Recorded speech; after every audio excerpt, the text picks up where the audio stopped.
ejército, a tu pueblo, a estos valientes hoy aquí reunidos. Háblanos de modo tal que comencemos una semana en mayor victoria de la que venimos viviendo. Abre puertas, Dios.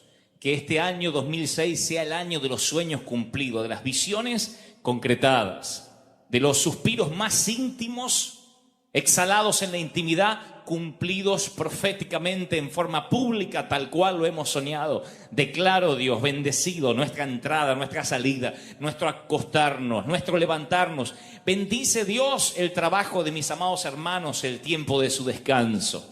Bendice cada momento que ellos se mueven, bendice lo que tocan, lo que miran, cada sitio donde pisan, su entorno, el fruto del vientre, el fruto del trabajo, los estudios, el área sentimental, el área familiar. Gracias, Dios mío, por esta bendición que llega desde la punta de la cabeza hasta la punta de los pies y se emana hacia toda la familia. Gracias, Dios mío, por lo que vas a darnos en esta tarde. Gracias, Dios mío, porque puedo sentir que hoy es una tarde histórica. Tú vas a hablarnos de algo que no nos habías hablado antes, de algo que ha de afectar nuestra vida, nuestro comportamiento, nuestra visión. Gracias, Dios mío, por esta tarde. Levantamos nuestras manos al cielo y decimos gracias, Dios, por lo que nos has dado hasta ahora.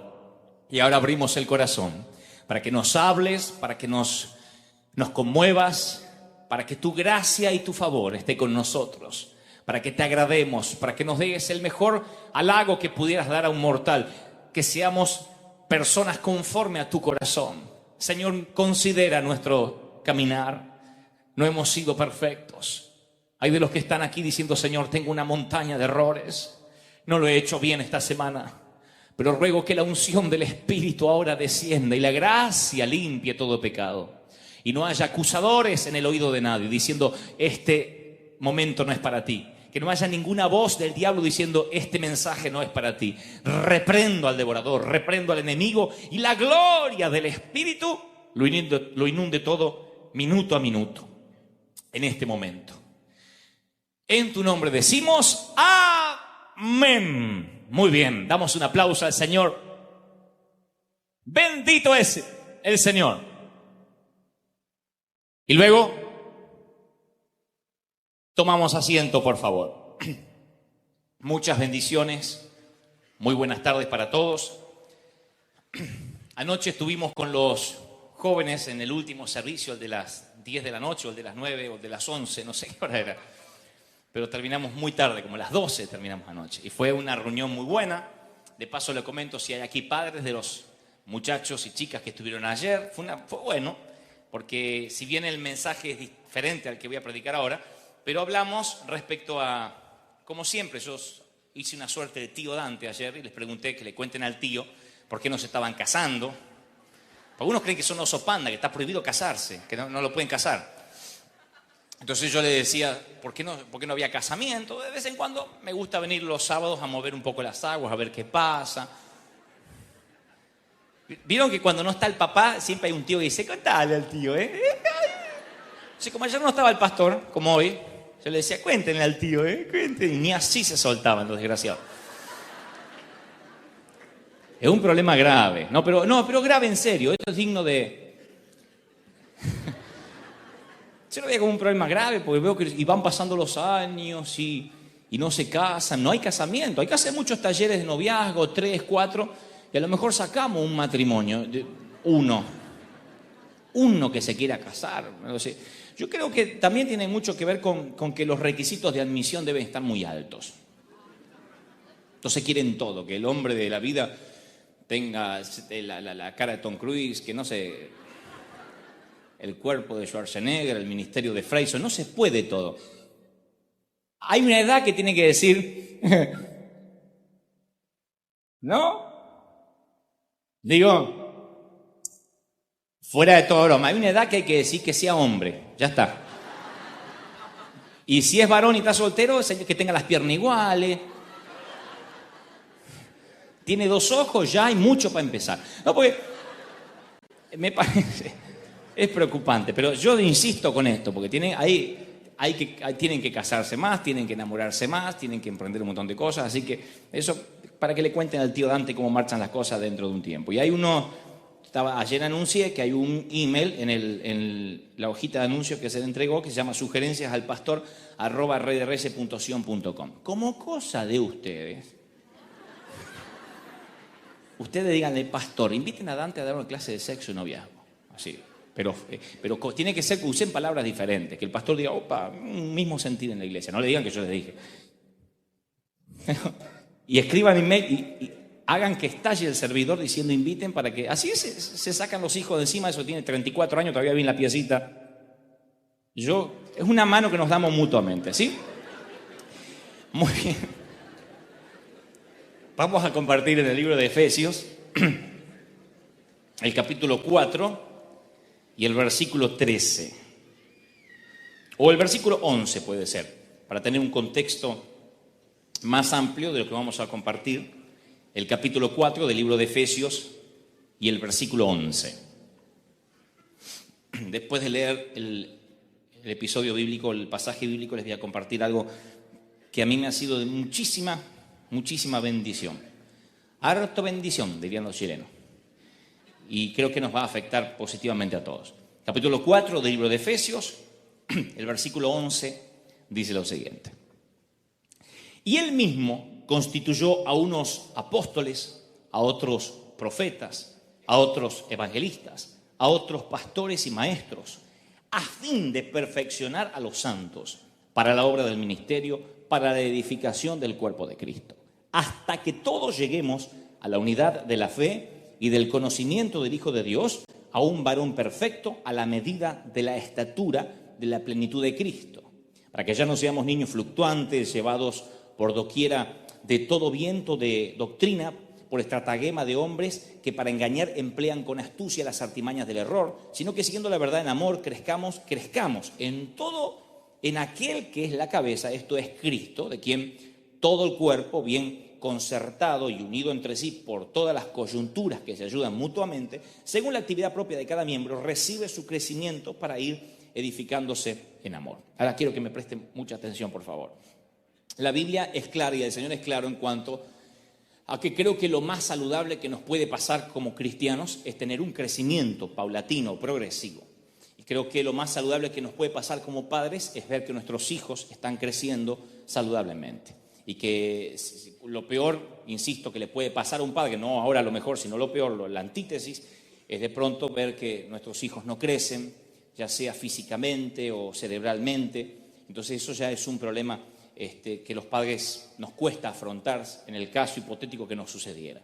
Y el Señor insiste, ustedes van a ver en el Nuevo y en el Antiguo Pacto, que hay como un hilo coyuntor, como una coyuntura, un hilo de oro, un hilo conductor, donde continuamente el Señor y Jehová primero, y después el mismo Señor, y después los apóstoles y los escritores de las distintas epístolas, insisten en que tenemos que crecer saludablemente. Uno tiene que hacerse, me imagino yo, una especie de autoanálisis, una especie de autorreferencia cada año, diciendo, este año estoy más crecido que el anterior o no, estoy orando más que hace unos meses, estoy ayunando más que hace 3 semanas atrás, o sigo igual, estancado, o lo que es peor, sigo declinando en una línea descendente, donde no estoy avanzando, por el contrario estoy estancado. Creo que el crecimiento es lo que todos anhelamos. Mi oración cada 31 de diciembre, Señor, yo quiero crecer, quiero ser mejor, quiero avanzar, quiero ser mejor papá que lo que fui el año pasado, mejor hijo que lo que fui el año pasado, quiero ser en todo mejor, excepto yerno, todo lo mejor quiero ser mejor que hace unas semanas, que hace un mes, quiero ser mejor amigo ahora que hace unas semanas atrás, mejor hijo de Dios o hombre o siervo del Señor que hace un tiempo atrás. Ese es no quiero decir mi paranoia, pero sí mi santo temor. Yo digo, Señor, no sea que esté igual que hace un año, y ni hablar de estar peor.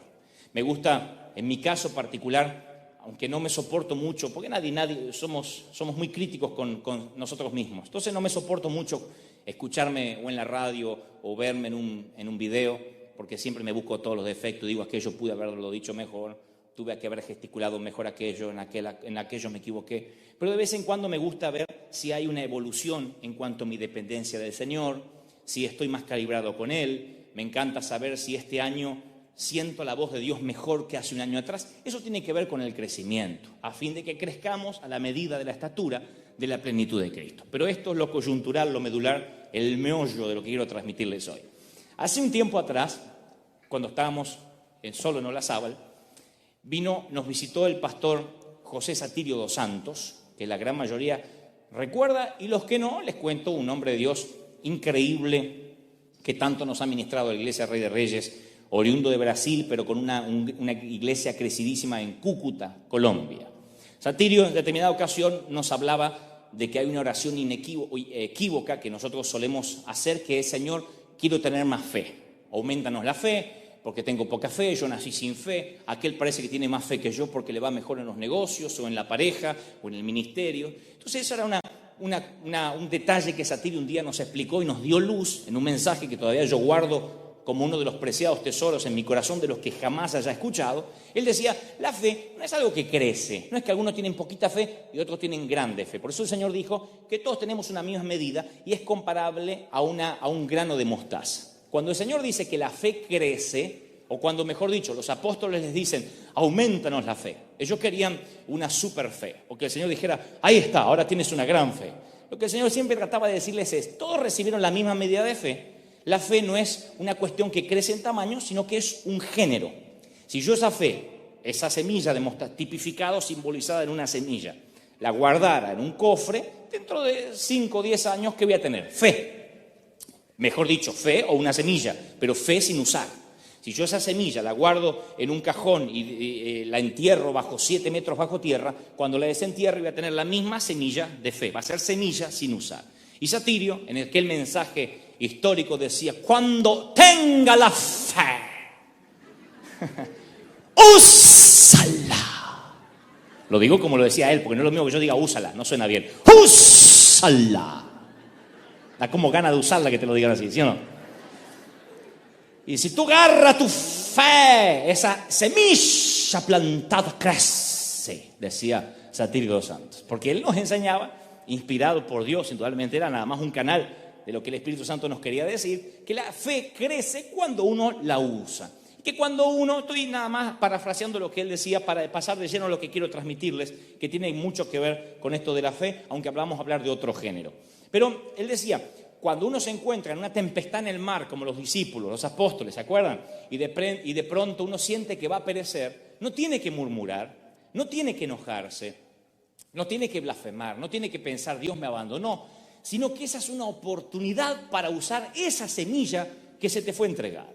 Entonces, cuando estés en crisis o estés en pruebas, bendice ese momento, porque es un momento de tierra fértil que Dios te da para usar tu fe.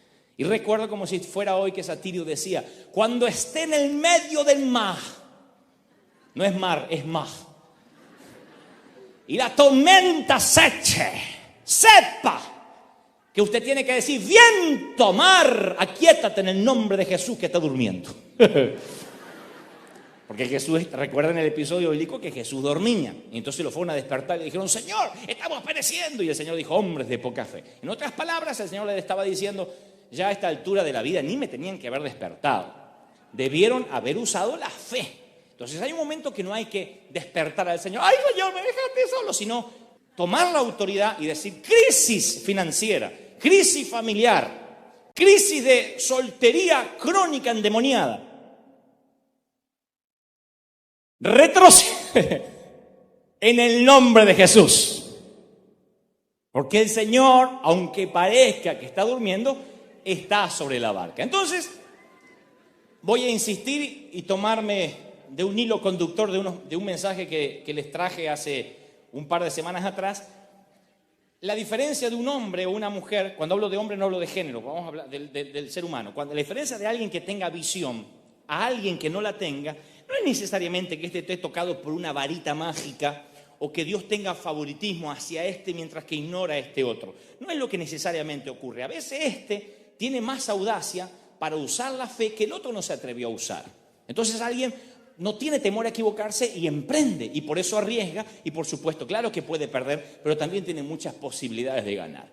Mientras que otros guardan la semilla, disfrazan ese enterrar el talento, enterrar la semilla con cierta reverencia, diciendo es que yo no emprendo nada hasta que Dios no me lo confirme y estar seguro que proviene de Él. Y se le pasa la vida, se le pasa la vida, se le pasan los años, guarda su semilla y esperando el momento tan ideal para usarla, nunca llega ese momento. Y mientras que otros dicen esto es lo único que tengo, no tengo nada para perder, van y la siembran y les sale bien.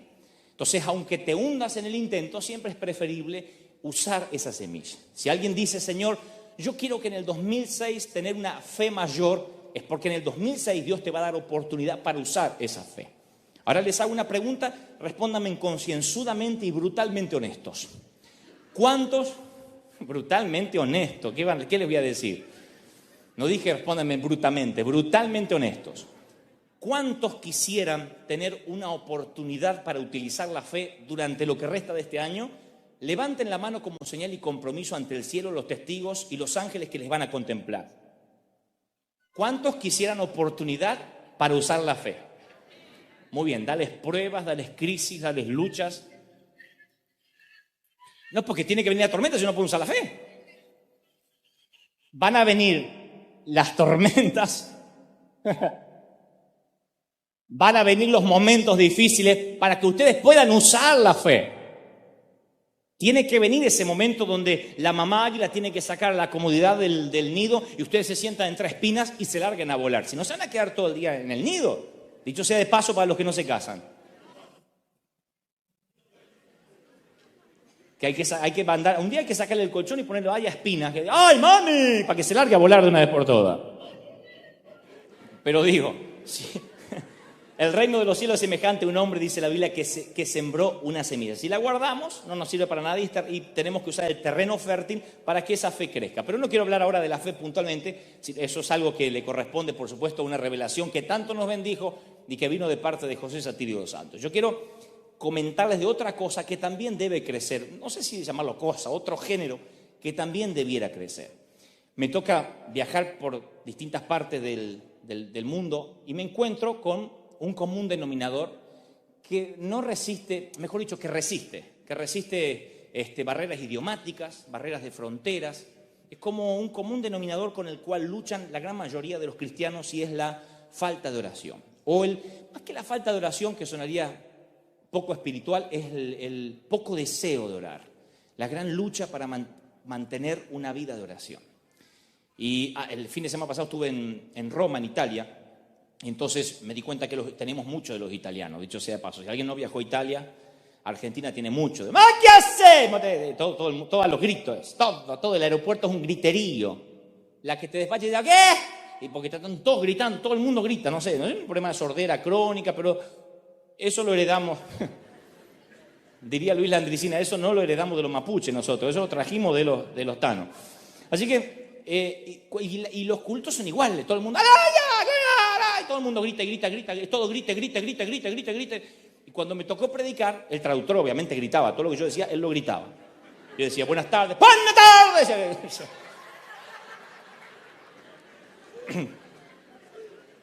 Pero me tocó escarbar el alma y descubrí ahí a flor de piel que la gran mayoría no necesariamente reconocía que su fe no había crecido. A lo mejor porque no comprendían esto, que la fe es un género, no algo que crece. Pero sí la gran mayoría, todos coincidieron en las noches que me ha tocado ministrar, que les faltaba oración, que les faltaba vida de oración. Desde jóvenes hasta adultos confesaban que le costaba horrores mantener una vida de oración. Y cuando Dios habla y dice que nos va a traer un mover del Espíritu, el pastor nos decía que estaba muy expectante con este viaje que ahora está haciendo en Azusa y que él espera que seguramente eso nos elevará como iglesia a una nueva dimensión. Hay como cierto subconsciente colectivo por allí que nos susurra y nos dice, bueno, para todo, para ti no, porque no estás orando como debieras. Ya no estás orando como el año pasado, porque tenés mucha actividad y tu vida de oración no es lo que se supone que debiera ser. Y todos en algún momento nos sentimos como que no tenemos la vida de oración que prometimos en algún momento tener. Vamos posponiéndola, vamos transformando la oración en comunión. Decimos, bueno, yo no oro, pero tengo una comunión bárbara con Él. Pero muy en el fondo sabemos que la oración no ha crecido. Y si la oración no crece, esto es tan antiguo como la misma Biblia, si la vida de oración no crece, tenemos un grave problema. Porque al no crecer la vida de oración, no crece la comunión con el Señor. Al no crecer la comunión con el Señor, no sabemos qué nos depara el futuro. al no saber qué nos depara el futuro, no tenemos destino, no sabemos a dónde vamos. Y el que no sabe dónde va, cualquier camino le queda bien. Y lo que es peor, nunca sabe cuándo llegó, porque no se dirige hacia ninguna parte. Entonces la oración es determinante para una vida saludable. Aunque yo esté involucrado en el ministerio y tengo una agenda atiborrada de actividades, si yo no tengo una vida de oración, no me va a perjudicar en la vida a lo mejor laboral, de lo que yo pueda hacer, pero sí va a perjudicarme en mi vida espiritual, que tarde o temprano causa un efecto colateral afectando todas las áreas que yo esté relacionado. Entonces creo que el común denominador, insisto, es gente a las que les cuesta horrores orar. Esto involucra desde los predicadores hasta líderes, hasta los que no lo son, hasta los que se congregan. Y a lo mejor porque traemos raíces también siempre en el subconsciente, siempre son raíces implícitas en algún rincón, que las traemos del catolicismo, donde de alguna manera nosotros creemos que la oración también crece en cantidad. Entonces decimos, hermano, ore por mí para que pueda orar más tiempo. Porque escuchamos esos mensajes de un predicador que dijo, hermano, yo estuve orando 40 horas. Y otro dice, yo estuve orando 6 horas. Y nosotros que no podemos pasar alguno de los 10 minutos decimos, ay, Señor, ¿cuándo me va a crecer? Y no entendemos que la oración también es un género, es un entrenamiento, no es una cosa que crece. Ay, yo hasta ayer oraba 10 minutos, pero me agarró la chiripiorca y ahora oro 4 horas y media. No es algo que crece, es algo que también necesitamos desarrollar, pero como tenemos raíces de cantidad, en ocasiones queremos frenéticamente, con una oración de 1 hora, 2 horas, recuperar 10 años de hacer las cosas mal, que es como hace normalmente el catolicismo, que puede tener una vida, no digo todos, pero tiene una vida a lo mejor de adulterio, de mentira, de estafa, y en Semana Santa, se va a caminar hacia la Virgen, pues yo soy muy devota. Entonces, renuncia al trabajo para pedirle más a San Cayetano. Esas cosas pasan, porque hay gente que renuncia al trabajo para ir a pedirle trabajo a San Cayetano, es increíble. Entonces, esas cosas ocurren porque el subconsciente es, quiero recuperar todo lo que no hice en la vida en este momentito, en este tiempito. Y eso también a veces lo tenemos nosotros en nuestra vida cristiana, de querer recuperar en un instante lo que no hicimos en toda la vida. Entonces, hay 3 niveles de oración que todos debiéramos conocer y los cuales deberíamos pasar de un nivel a otro como quien pasa de primero, segundo a tercer nivel. El primer nivel de oración es la oración trivial o la oración superficial, con la cual es lo primero que aprendemos cuando conocemos al Señor, que es la oración del creyente oveja. Dame, bendecime, ungime, mandame, dame. Y pensamos que el Señor es un Santa Claus gigante y nos tiene que dar cosas. Esa es la oración superficial, la oración del que todavía es niño espiritual, la oración que no nos tendríamos que atrever a orar así. Pero todavía tenemos eso de que cuando estamos en problemas vamos a buscar, Señor, te pido, te ruego. Es una oración que no tiene relación, es una oración que no tiene comunión, que uno puede, si escucha finito, escuchar hasta cómo la poca relación con el Señor se nota en la manera de orar, en la retórica cuando alguien busca al Señor. Padre Celestial, te pido en el nombre de Jesús que bendiga la gloria a tu espíritu. Yo siempre comparo esto a que mis hijos me digan, papi querido, me trajiste el juguete que te pedí, papi querido, te pido. Yo los llevo a internar si me habla así. Y si tenemos un hijo que solo nos busca cuando necesita algo, también tenemos una gran crisis. Esa es la oración superficial. Y nosotros pensamos que hay que llenar mucho tiempo de esa oración. Entonces estamos, claro, por una cuestión lógica, estamos 10 minutos, Padre, yo te pido, y hacemos lista de oración a ver si podemos aguantar, y le metemos 5 minutos más y la vamos remando. Ya metí 20, vamos que llego a la media, vamos a llegar. Pensamos que así vamos a conquistar el corazón de Dios, y eso no tiene relación. Una vez San Gin, que también nos visitó acá, nos decía, el que habita al abrigo del Altísimo morará bajo la sombra del Omnipotente, y un sinfín de promesas que el Salmo nos da. Pero la cláusula es el que habita, no el que visita. No el que va, si dijera el que visita al abrigo del Altísimo todos los días domingo, el primer culto, morará bajo la sombra del Omnipotente. Dice, no, el que habita. Habita significa habitar, tener una relación, una comunión íntima. Esa es la oración superficial que no le vamos a dedicar mucho tiempo en esta tarde porque creo que ninguno debe orar ese tipo de oración. El segundo nivel de oración es la oración intensa. La oración intensa es la más popular entre los que tenemos algunos años de cristianos. Ojo que yo no les predico esto desde el Olimpo, ¿eh? Bueno, yo que he logrado la mayor de las oraciones vengo a enseñarles a ustedes, viles ovejas. No estoy haciendo eso. En todo lo que yo les hablo, alguna vez estuve, en ocasiones regreso una materia para atrás y tengo que forzarme para adelantar otra vez. En todas estas situaciones yo estuve alguna vez y sé de lo que les estoy hablando. El segundo nivel es la oración intensa. La oración intensa es cuando por una crisis llegamos a ese momento de oración. Y ustedes van a escuchar frases que a lo mejor suenan muy espirituales, pero que no lo son. Por ejemplo, estoy en un problema bárbaro. No, esta semana sí o sí dejo la tele y me pongo a orar hasta que Dios me hable. Me pongo a orar, es como que vamos de pronto a comprarle una respuesta a Dios. Es decir, escuché un montón de veces decir, no, yo me arrodillo y hasta que Dios no me hable yo no me levanto y me va a tener que responder. Ahora, no como más, no como más. Mentira, mañana a 3 de la tarde está comiendo otra vez. Pero es como que, no, hasta que Dios no me hable, yo me meto ahí en la presencia del Señor, no me muevo más. Y esa es una oración que surge por la crisis. Es decir, es como que un padre estuviese obligado a meter en crisis a su hijo para que tenga relación con él. Es como que un padre necesariamente tenga que quitarle el teléfono a su hijo, si le dio tarjetas de crédito o si le da un dinero mensual o semanal, le quite toda la dependencia financiera para que cuando ese hijo necesite, venga a hablar con el papá. También es una locura. No creo que le agrade a Dios la oración que surge a través de una crisis. Porque sería muy feo para el Señor tener que permitir que entremos en crisis para que tengamos relación con Él. Siempre que estoy en una crisis intensa, porque las he pasado, le digo, Señor, yo te prometo, te doy mi palabra de honor, que si me sacás de esta crisis y me ayudás a encontrar la victoria pronto, voy a seguir buscándote con la misma desesperación que cuando estuve en crisis. El Señor dice, si yo te bendijera financieramente, de modo que nunca más tuvieras problemas financieros ni para pagar los impuestos, ni para pagar las cuentas, ni para pagar lo que tengas que pagar, ¿me buscarías tan intensamente como cuando no tenías un peso? Está bien, yo te voy a sacar de la soledad espantosa, endemoniada que estás viviendo. Te voy a dar una esposa. Con los ojitos parejos, con 2 piernas, con todo. Ahora, si yo te la doy, cuando tu área sentimental esté cubierta, cuando seas cóncavo y convexo con esa mujer y ella sea la dueña de tus sentimientos más románticos. ¡Oh! Cuando eso suceda, ¿vas a seguir buscándome como cuando estabas en soledad? Eso es lo que Dios pregunta, eso es lo que Dios quiere. Dios quiere que tengamos una relación por encima de nuestra economía, que nuestra economía no regule mi relación con Dios.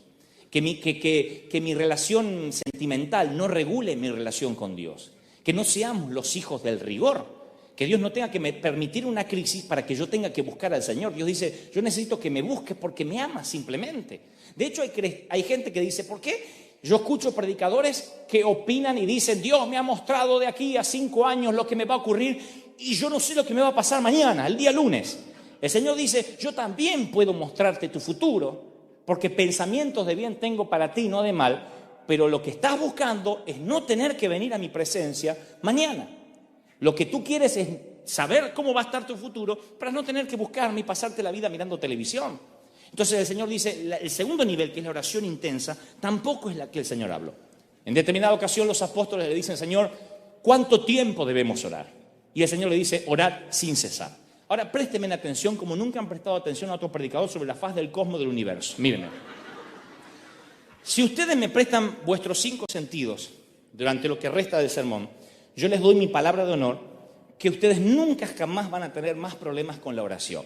Se los dice alguien relativamente joven, no muy joven, pero relativamente joven, que he luchado con mi falta de oración durante mucho tiempo, de adolescentes, porque el único mensaje que yo escuchaba de mis pastores hace muchos años, yo tenía un pastor alemán, no un perro, siempre hago la misma clase, un pastor, nació en Alemania, pues se mirá, vos lo pastoreó un perro y salió bien.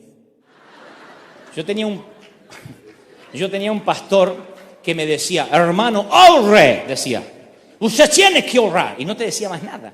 Entonces yo luchaba con eso, decía, ¿cómo hago para orar? ¿Cómo hago? Y venía Gigi Ávila, me acuerdo, a la Argentina, decía, estuve ayunando y orando 40 días y 40 noches. No tenía ni para empezar. Entonces viví frustrado gran parte de mi juventud. Y mi gran pregunta ante Dios, en los pocos momentos de intimidad que tuve con Dios en mi adolescencia, le decía, Señor, ¿cómo hago para ser un hombre de oración?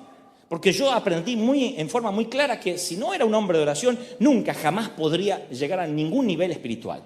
Nunca podría transformarme en un hombre ungido si no tenía oración. Y a mí me costaba horrores orar y nunca me explicaban cómo orar. Y cuando yo leía que el Señor le respondía a los discípulos, orad sin cesar, para mí es lo mismo que si ya me dijera, 40 días y 40 noches, la vaya. Para mí es lo mismo.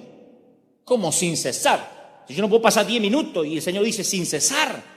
Entonces a mí me llenaba de interrogantes y de preguntas pensando, nunca voy a poder ser una persona de oración. Entonces yo les prometo que si ustedes siguen lo que yo les voy a transmitir ahora, les va a ayudar para siempre. Aten este mensaje en las tablas de vuestro corazón, escríbanlo en su corazón, átenlo al cuello, no se lo olviden nunca más, escriban si tienen que escribir algo en la contratapa de la Biblia, en donde sea. Pero recuerden, nunca jamás tendrán problemas con ser personas de oración si interpretamos con la luz del Espíritu lo que el Señor intentó decir cuando dijo orar sin cesar. El Señor no dijo 4 horas está bien, 8 horas está bien, 20 horas está bien. Él dijo orad sin cesar. La pregunta lógica es, ¿y entonces cuándo me baño? ¿Cuándo trabajo? ¿Cuándo me pongo de novia? ¿Para qué quieren ponerse de novio los jóvenes de Rey de Reyes? Igual aunque tengan que orar sin cesar no se están poniendo de novio. Pero ¿Cuándo emprendo un negocio? ¿Y cuándo trabajo? ¿Y cuándo estudio? ¿Cómo es esto de orar sin cesar? El Señor tuvo que haber hablado simbólicamente y habrá querido decir que hay que tener comunión. No, la Biblia dice, el que se une con Él, un espíritu es con Él. No está hablando necesariamente de tener comunión. Bueno, yo no oro, pero canto coritos todo el día. Está diciendo orar sin cesar, orar todo el tiempo.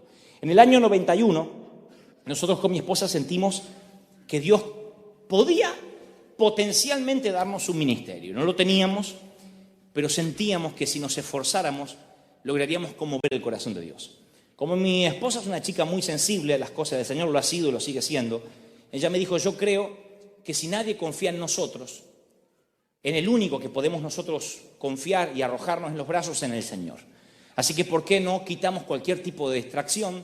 Quitemos el televisor, acostumbrémonos a comer sin la televisión, quitemos todo, cualquier cosa que nos pueda distraer y dediquemos cada noche de nuestra vida. El hecho que sea de noche era porque trabajábamos de día, no porque tenga algo místico especial la noche. Pero era el momento que podíamos orar nosotros. Pongámonos a orar, de modo que en algún momento conmovamos el corazón de Dios. Teníamos que conmoverlo. Y empezamos a entrar en lo que yo llamo el entrenamiento de la oración. Esto se los conté en alguna ocasión. Yo soy una ojota para los deportes. Es decir, tengo menos deportes que una chinela. Yo lo sé.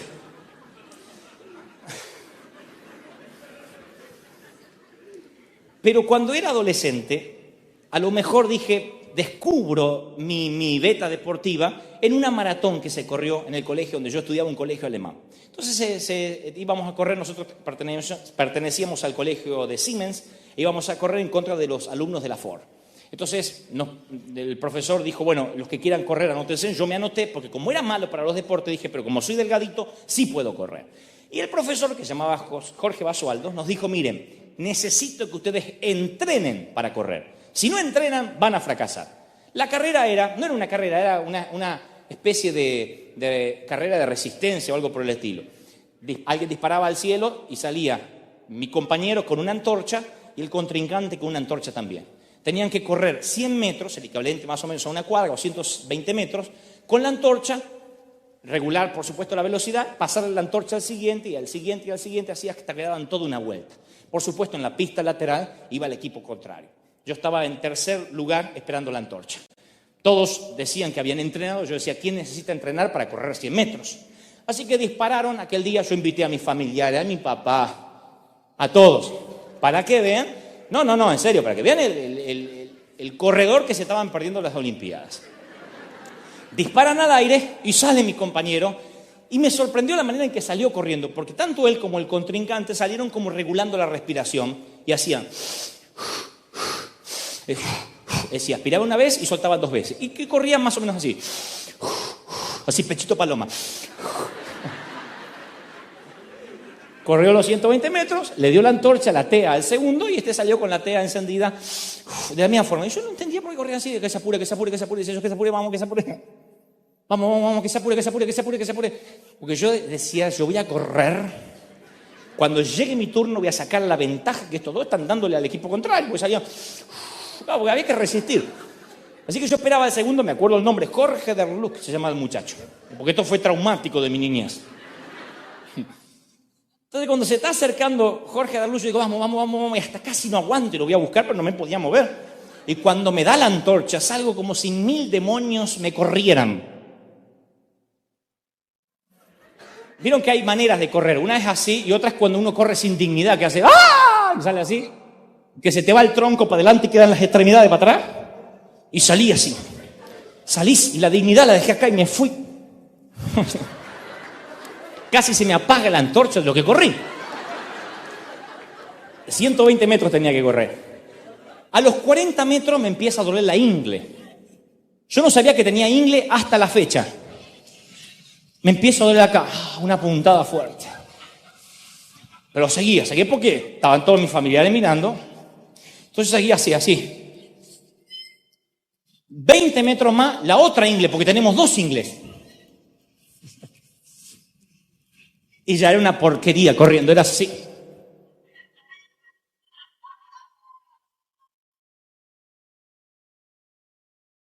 Mi compañero me miraba y decía, seguí 20 metros más y con el dolor de la ingle me empezó a doler la 100. Entonces hacía así. Y ante el temor de que me agarre un ataque, me senté con la antorcha así, en el medio de la pista. Mi compañero todavía me está esperando. Lo que insultaron los muchachos, el público. Mi papá dice, no soy adoptado, yo no. Perdimos la competencia, a los 60 metros me senté. El compañero me decía, Gebel, dale un poco más.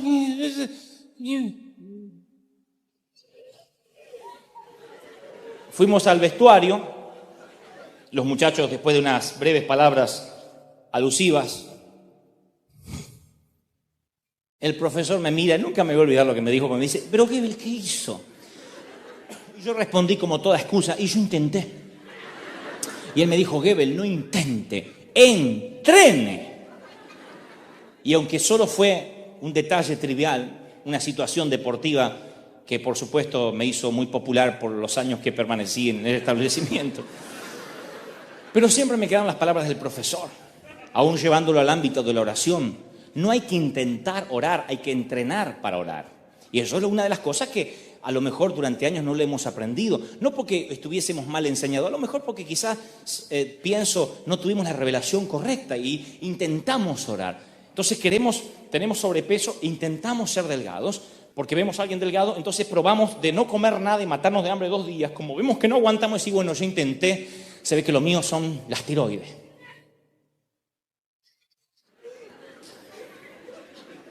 Intentamos ser como aquella persona de oración, y como intentamos orar y ayunar, y no podemos decir, muy bueno, ¿será que yo no nací para ser un hombre de oración? Intentamos, no se puede intentar en la vida, tenemos que entrenar para ser alguien en la vida.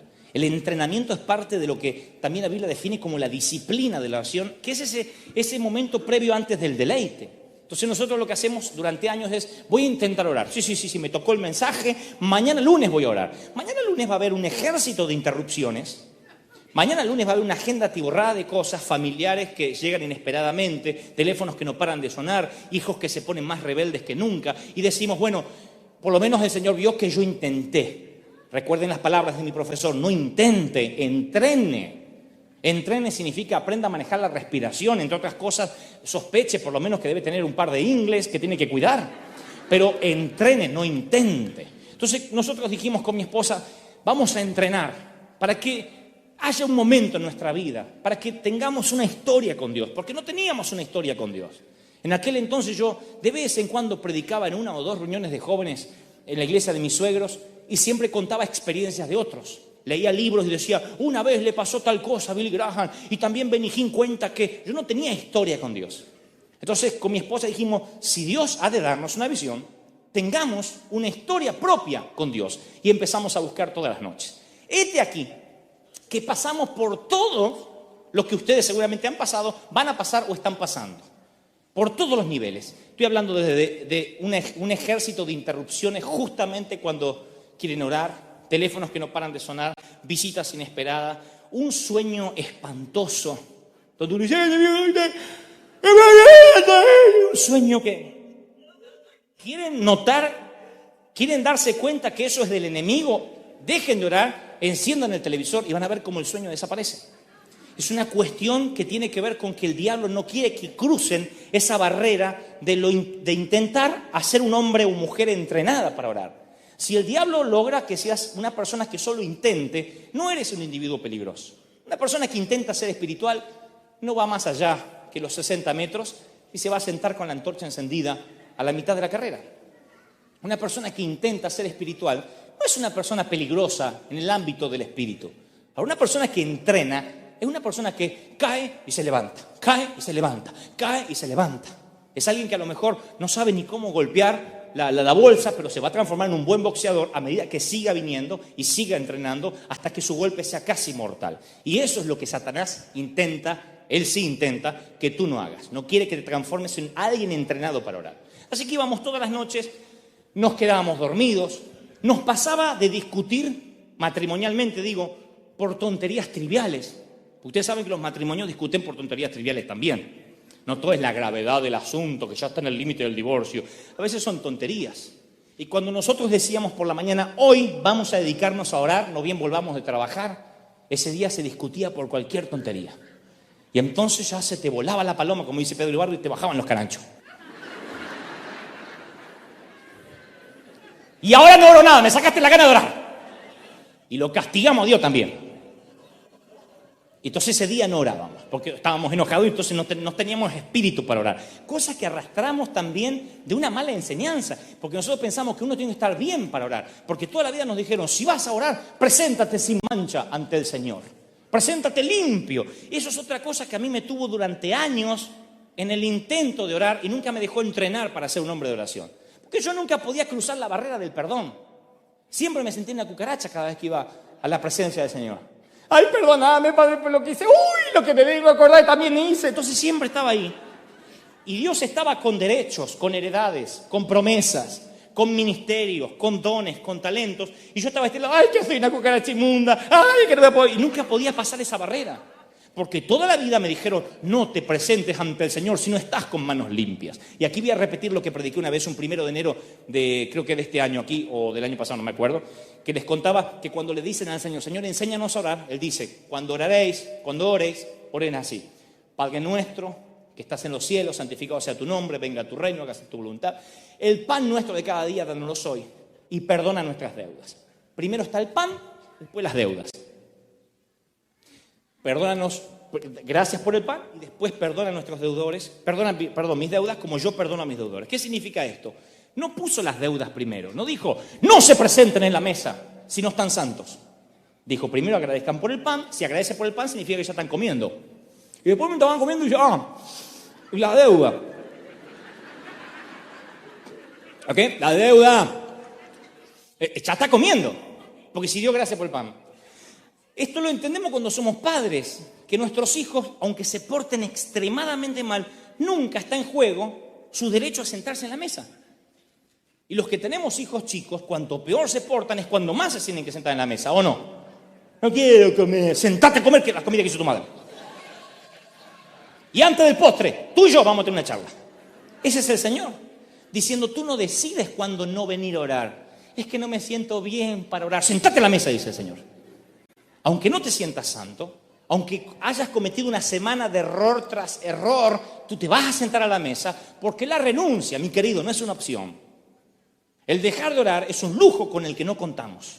Tú vas a orar y tener comunión contigo porque sos mi hijo, soy tu padre, y mientras que ponga los pies debajo de mi mesa, dicen los padres, vas a ser mi hijo y vas a obedecerme. Y estamos condenados a poner los pies debajo de la mesa del Señor el resto de la vida. Así que el Señor dice, te vas a sentar en la mesa y yo voy a decir cuándo te vas a levantar. Entonces no hay que decir, es que no me siento limpio para presentarme ante ti. Dios dice, yo necesito que vengas a mi presencia y te pongas a orar, estés como estés. Eso fue lo primero que nos dio revelación con mi esposa.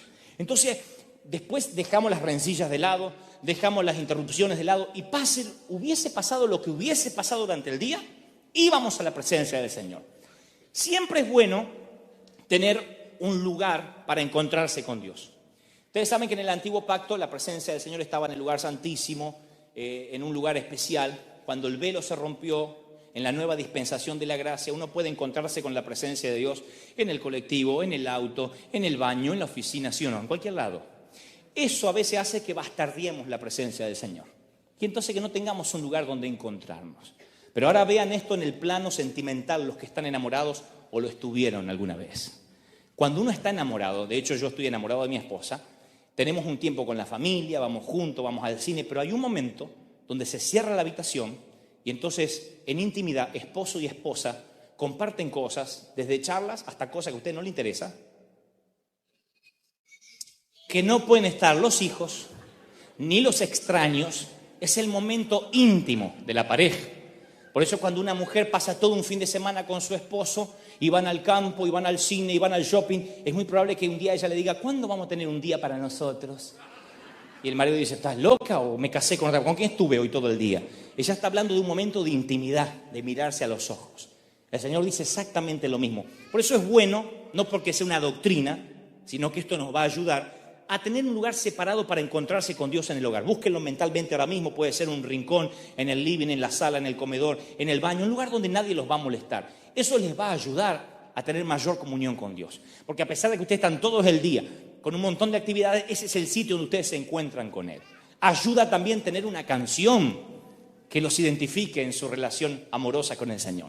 Yo conquisté a mi esposa con una canción de Montaner que decía, tan enamorado de ti. Y le cantaba esa canción y ella decía, qué bueno. Y decía, sí, Montaner la compuso para nosotros. Sí. Y tu mamá me cae bien, porque ya que uno estaba mintiendo. Y yo tengo una canción con la cual, en un momento muy crítico, hace 22 años, le cantaba al Señor una canción de nuestro querido hermano Santoro, que decía, alzaré mis ojos a los montes, ¿de dónde vendrá mi socorro? Y esa es nuestra canción. Puede ser que otro también la comparta, pero es la canción con la cual el Señor nos conocimos la primera vez. Fue la primera vez, por lo menos, aunque Él me conocía, que nos miramos por primera vez. Fue la primera vez que tuvimos una relación y cada vez que yo no sé qué decir, entonces empiezo a cantar una canción. Durante noches pasamos buscando al Señor sabiendo que había un momento en que lograríamos detener el cielo. Había un momento. Tuvimos meses y meses sin sentir nada, con dolores de cintura, con dolores de piernas, durmiéndome. Le decía a mi esposa, vos que estudiaste en el seminario bíblico, ¿vos crees que está bien ponerse a orar y quedarse dormido? No es una falta de respeto. Y mi esposa me decía, es mejor quedarse dormido, al menos intentando orar, que irte a dormir porque estás muy cansado para hacerlo. Eso te va a ayudar al entrenamiento. Va a haber un momento donde vas a conmover el corazón de Dios. Y entonces me amplió la mente y yo decía, ya sé, cuando me encuentre cara a cara con el Señor le voy a decir, Señor, si no me usaste fue porque no se te antojó, pero yo estuve en el lugar correcto a la hora indicada en el sitio oportuno. Y la culpa es tuya, ¿estamos? Yo estuve ahí. Claro, que no diga, te fui a buscar y no estabas, fui a darte unción y estabas paseando por ahí. Yo suspendí todo porque sabía que tenía que conmover el corazón de Dios. Y un 4 de junio del 91, la gloria inundó todo aquel pequeño departamento por primera vez. Desde aquel entonces yo entendí una cosa. El intentar no conduce a nada. El entrenar hace que comiences a vivir el deleite del Espíritu Santo y el deleite de la intimidad. ¿Me siguen hasta ahí, sí o no? Todavía seguramente se están preguntando, sí, pero ¿cómo? Está bien, me voy a poner a orar hasta que en un momento descienda la presencia, pero mi pregunta es, ¿cómo logro orar sin cesar? ¿Cómo logro ser una persona de oración todo el tiempo? Y aquí les voy a compartir algunos secretos, algunos los aprendí de otros hombres de Dios, otros mejor los aprendí caminando con el Señor, pero son secretos que harán que nunca más les cueste orar. Supónganse que ustedes eligen la mañana para buscar a Dios. Supónganse que no sepan exactamente cómo orar. Traten de no pasar horas pidiendo perdón. Señor, ayúdame. Traten de que la cuestión de la santidad, se lo voy a poner así, traten de que la cuestión del pecado no se solucione al momento de la oración, sino que se solucione durante todo el día. En su momento Dios le dijo a Saúl, destruye a Amalek, mata ovejas, vacas, niños, mujeres, suegras, todo lo que encuentre, destrúyelo. Porque Amalek había sido una ciudad que se había opuesto a Israel cuando éste iba camino a la tierra prometida. Entonces Samuel, profeta de Dios, le dice, Saúl, dice Dios que te digas que destruyas a Amalek. Y dice la Biblia que Saúl salió a cumplir la palabra de Jehová. Saúl sale a matar ovejas, vacas, chancho, y dice que todo lo vil y menospreciado mató. Pero cuando se encontró con un chanchito gordo, dijo, qué ven, chanchito, matalo. Llévalo para el corral, llévalo para el corral. Llévalo para el corral, y le perdonó la vida. Siguió matando ovejas, vacas, niños, mujeres, y encontró una vaca gorda. Y dijo, qué pena matarla, es un animalito de Dios. Llévala para el corral, llévala para el corral. Dice la Biblia literalmente que todo lo vil y menospreciado destruyó, mas lo engordado del ganado le perdonó la vida. A Dios, que no se le escapa nada, le habla a Samuel y dice, dile a Saúl qué ha hecho, no ha cumplido con mi palabra. Era arrasar la ciudad, no quedarse con lo mejor. Entonces va Samuel, y esto es un paso de comedia, es bíblico. Va Samuel y dice, Saúl, ¿has cumplido la palabra de Jehová? Y Saúl dice, por supuesto, he cumplido el mandato de Jehová. Y Samuel, utilizando la ironía, le dice, ¿y qué es este balido de ovejas y bramido de vacas que yo oigo con mis oídos? Claro, porque por más explicaciones que Saúl daba, atrás había un corral de un animalaje que no había manera de taparlo. Si las pruebas lo condenaban. Entonces dice, ¿qué es este balido? Yo te quiero creer, pero ¿qué es este balido de oveja y este bramido de vaca que yo oigo con mis oídos? Entonces uno se levanta a la mañana diciendo, el gozo del Señor, mi fortaleza. En el caso que sea un varón, y pasa una mujer voluptuosa, y él sabe que la segunda mirada es la del pecado, por eso mantiene una sola mirada fija.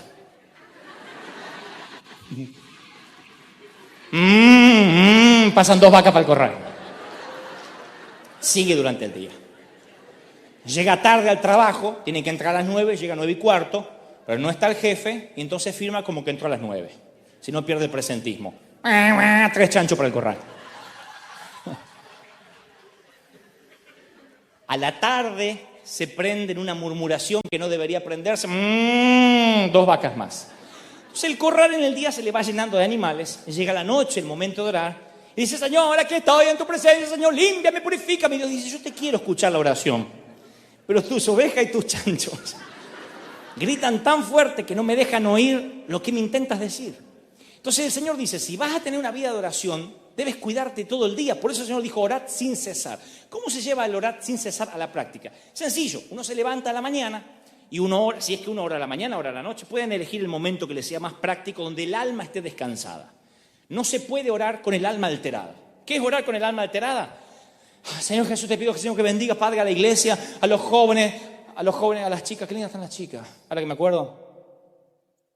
Mañana le voy a hablar. Y se le fue la mente. Eso es que el alma no está preparado para orar.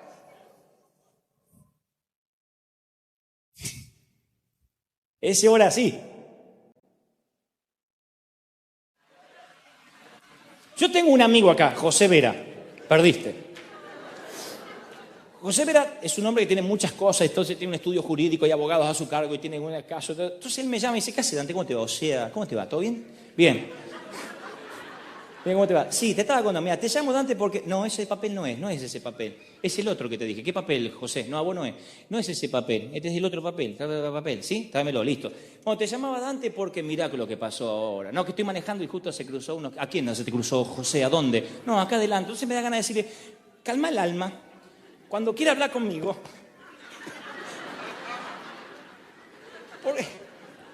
Porque él está hablando por teléfono, como tiene muchas cosas, se le van abriendo ventanitas, así como tin, tin, tin, tin, tin, y atiende varias ventanitas a la vez.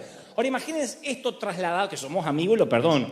Ahora imaginen esto trasladado al que ora a Dios. Señor Jesús, te pido, Señor, que pueda pagar los impuestos, Señor, y que... ¿Se venció la luz o no se venció la luz? Yo la pagué. Ay, no la pagué. Me la van a cortar. Entonces el Señor dice, no sirve orar así. Eso es tener el alma dispersa. Tienen que calmar el alma. Y como decía Benny Hinn, si es necesario ponerse amistad con Dios, ponen amistad con Dios. Una canción suave. Calmar el alma, quedarse en silencio para poder orar. Tienen que buscar un momento donde ustedes tengan esa intimidad tipificada por cerrar el cuarto y orar al Señor. Yo no estoy casado solamente cuando estoy con mi mujer. Cuando viajo solo, sin mi esposa, también sigo casado. No es que estoy casado en el momento que estoy con ella y cuando no estoy con ella no estoy casado. Uno no es un hombre de oración cuando va a orar y cuando no está orando no es un hombre de oración. Uno es oración todo el tiempo. ¿Cómo me ejercito para hacer oración todo el tiempo?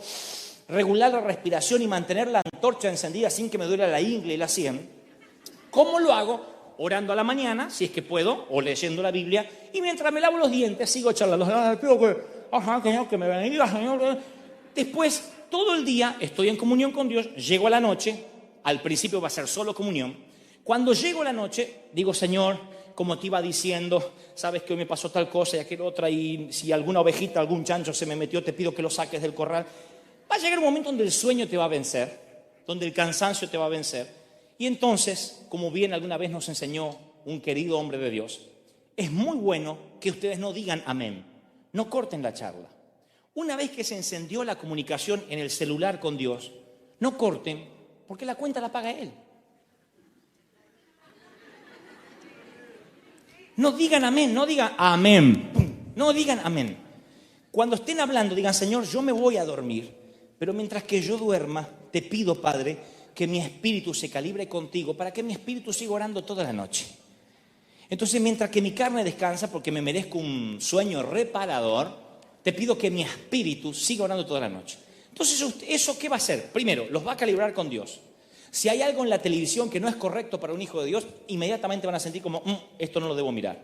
Esa amplitud de mente disfrazada de madurez, que no es otra cosa que mediocridad, no va a ocurrir más con nosotros. Porque algo el Espíritu va a decir, esto no es correcto, esto no te bendice.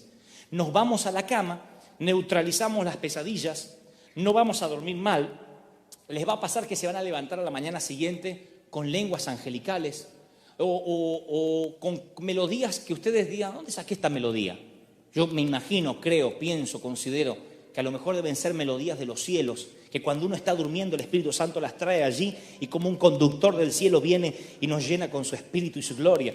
Va a ver que ustedes se van a levantar a la mañana con otro espíritu, no se van a levantar el despertador de porquería otra vez, sino que se van a levantar con otro espíritu. No tienen que empezar otra vez, hoy tengo que orar, sino que continúan la charla que comenzaron ayer. Si alguien a mí me preguntara, ¿y cuánto tiempo orás vos? Yo llevo orando 17 años sin parar. 17 años que cada momento que tengo libre sigo hablando con Él. Me subo al auto y sigo hablando con Él. Llego a un lugar y sigo hablando con Él. Viajo y aprovecho ese momento para seguir hablando con Él. No empiezo la oración, Padre Celestial, en este momento te pido, sino que continúo una charla, continuamente. Porque el celular ha quedado abierto y algún día cuando lo apague será porque lo abrace y lo tenga cara a cara.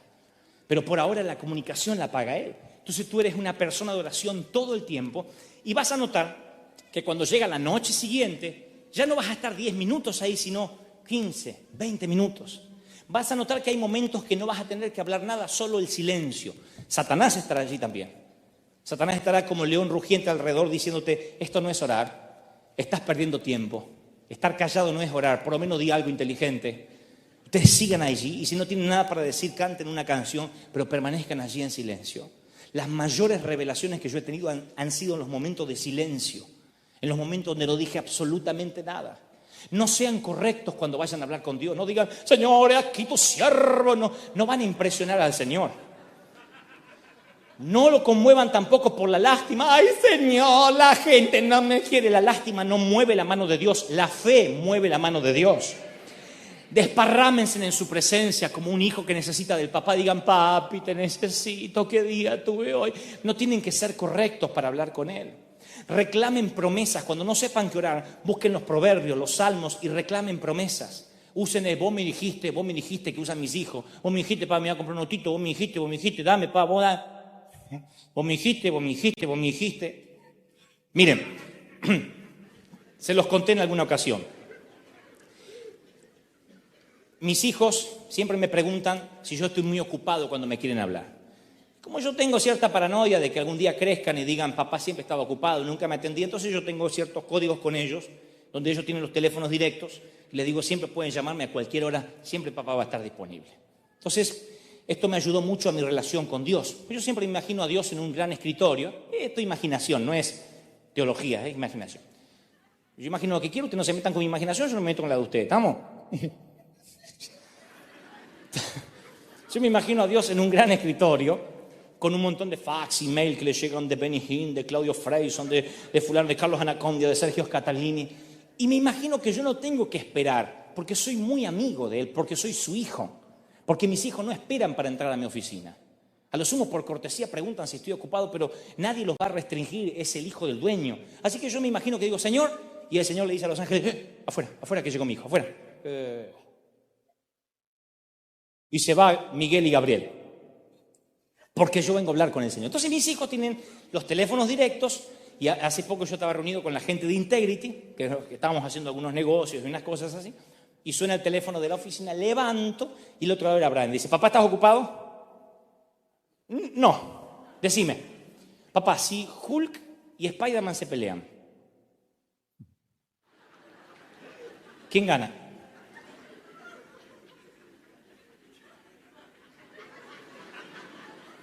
Hulk y Spider-Man. Uh-huh. ¿Y quién empezó la pelea? Ay, papá, no preguntes pavada. Ahora, lejos de molestarme, yo sabía que eso era muy importante para Brian y por consecuencia mi línea está directa con él. Hay momentos, damas y caballeros, que cuando ustedes logran conectarse con él con el celular, no van a tener que pasar por toda la etapa de la recepción del conmutador. Padre Celestial, vengo a limpiar mis pecados, principalmente cuando estén tentados y bajo presión emocional. ¿Por qué la gente entra en pecado? ¿Por qué la gente peca? Porque hay gente que parece que se cree firme, de pronto arroja 30 años de ministerio por la borda por 10 minutos de pasión hormonal.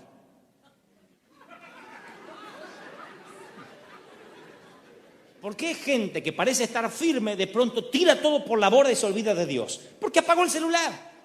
Cuando uno tiene el celular con Dios conectado, hay momentos donde no va a poder, Señor, acá vengo a tu presencia arrodillado, cuán grande sé. No hay tiempo. Cuando la tentación esté sobre ti, lo único que vas a poder decir es, ¡ay, ayuda! Y no hace falta nada más. Eso detiene los cielos y eso hace que el cielo se ponga en alerta rojo en tu ayuda.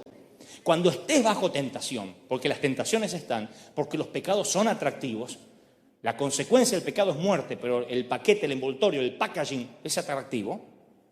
Cuando la tentación venga, no vas a tener tiempo, ay Señor, buscaré un lugar donde arrodillarme. No. Tienes que decir, Señor, ayúdame, porque estoy tentado. Y la ayuda vendrá instantáneamente porque estás conectado con el cielo. ¿Me están siguiendo? Si tienen que andar buscando el número, ay, ¿dónde estaba el número del Señor? Lo tenía por acá. Hasta que buscan el número, cayeron en pecado. Pero si están conectados, hay momentos donde no van a tener que orar y solamente van a decir, Señor, ayúdame. Y ahí va a venir la ayuda inmediatamente. Cuando estén bajo crisis emocional, cuando quieran gritar, cuando quieran chismear, cuando se sepan el último chisme, el ultimísimo chisme y lo quieran contar, no van a tener tiempo de decir, ay Señor, me voy a orar. No, van a decir, Señor, ayúdame. E inmediatamente la unción va a venir para que no hables lo incorrecto. Para eso hay que tener una comunión constante con Dios, que más que una comunión es un entrenamiento en la oración. ¿Me están siguiendo eso? Díganme, amén. Mencionando al mismo hombre que mencioné al inicio, don José Satirio dos Santos, dice que cuando él se preparó durante tantos años en Brasil para ser misionero en Colombia, después de mucho tiempo fue despedido por las asambleas de Dios, llegó a Cúcuta, estuvo 6 meses y le niegan la visa. Él contó esto en Chile, en un coliseo gigantesco, y cambió mi percepción de orar para siempre, y él confirmó lo que yo les estoy contando. Toda una vida preparándose para ser misionero en Cúcuta, 6 meses en Colombia y le niegan la visa. Entonces va a renovar la visa y dice, quiero que me la renueven. Dice, no, lo siento, debe volver a Brasil. Yo vine acá de misionero, me preparé 20 años para estar acá, no me puedo ir. Lo siento, no queremos misioneros en Colombia. Dice Satirio, en ese momento sentí una voz interior que me dijo, José, no te vas, yo te traje a este sitio. No una voz externa, esa corazonada que todos tenemos, esa voz que todos tenemos aquí. Lo que algunos llaman conciencia, voz interior, y nosotros reconocemos la voz del Espíritu Santo. Todos tenemos esa voz. Esto no es de favoritos, todos. Dice José, ¿ustedes creen que yo hice caso a esa voz? Nadie hace caso a esa voz, muy poca gente. Así que llegué a casa y le dije a mi esposa, Dios nos avergonzó. Nos hizo preparar 20 años y ahora nos tenemos que ir avergonzados a Brasil. Tenemos 5 días para abandonar la nación. Voy a orar y no me voy a levantar de allí hasta que Dios no me dé una respuesta, el por qué. Y de pronto entró en ese segundo nivel de oración, no el más feliz, la oración intensa. a reclamar a Dios y dijo, no voy a comer ni dormir hasta que Dios no me hable. Y oró 2 horas, 4 horas, 6, 8. José, ¿vas a salir a almorzar? No, mujer, hasta que Dios no me hable. 9 horas, 10 horas. José, aunque sea sal y darte un baño, no, hasta que Dios no me hable. Y José decía, yo sentía que literalmente mi vejiga explotaba, que las piernas me dolían, que tenía los brazos entumecidos, pero dije, hasta que Dios no me hable, no puedo volver avergonzado. A las 17, 18 horas de orar, sin parar, con las rodillas entumecidas, siente que la puerta de la habitación se abre. Y él, arrodillado, le dice, mujer, te dije que no me molestes. Pero siente una mano aquí. Y cuando mira la mano así, descubre que las muñecas estaban horadadas. Y mira así y ve al Señor parado a su lado, que le dice, José, yo te traje, no te vas. José toma un momento así para tratar de limpiarse las lágrimas y cuando mira ya no está. Y entonces sale, va al baño primero, se lava la cara y va a ver a su esposa y dice, mujer, no sabes quién estuvo aquí. Hace un momento el Señor me dijo que no nos vamos. Efectivamente no se fueron, le renovaron la visa, hoy tiene una de las iglesias más crecientes de Cúcuta, Colombia, pero la historia no termina acá. La historia es que Satirio empieza a recorrer congregaciones y naciones contando cómo fue esa experiencia paranormal con el Señor. Y le decían, ¿y cómo era el Señor? Y era alto, y era rubio, era pelirrojo.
Dios.